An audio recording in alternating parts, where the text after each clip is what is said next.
ஏய் ஏய் பொண்டாட்டி, ஏய் எங்கடி விட்டுட்டு போறேன்னு என்னையும் கூட்டிட்டு போடி. யாருக்கு யார் பொண்டாட்டி? போயா போ. அப்படின்னா சொல்லக்கூடாது தங்கம்.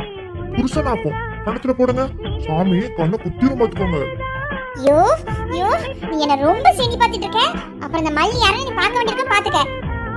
அததான் நானும் எதிர்பார்க்கேன். நீங்களும் மல்லி யாருன்னு காட்டுவீங்க நானும் பாக்குறேங்க. ஆனா நீங்க காட்டுற மாதிரி இல்லையங்கோ.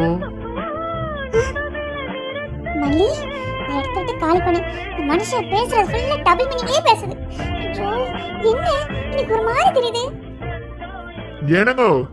எனங்கோ உங்களதான் புருஷனாக்கும் காதல விழுதா? யோ யோ, எதுக்கு இப்படி கத்திட்டு இருக்க? இங்க நின்னு கத்துறதுக்கு கோவில் மடம் இருக்கு பாரு, அங்க போ. அங்க போனா மைக் இருக்கும், அதுல ஊருக்கே கேக்குற மாதிரி கத்துறானே. எதுக்கு திடீர்னு பல்ல காட்டுறாரு? அட ஆமாங்கோ, எனக்கு இது ஞாபகம் வரல பாத்தீங்களா? இதுதான் சொல்றதுக்கு ஒரு அழகான பொண்ணு வேணுங்கிறது. ஆமாங்க, மரத்துக்கு போனா கண்டிப்பா நான் உங்களை பத்தி சொல்றேன். அதாவது நான் உங்க ஹஸ்பண்ட், நீங்க என் ஒய்ஃப். இது நான் கண்டிப்பா எல்லாருக்கும் சொல்லுவேன். ஓகேங்க?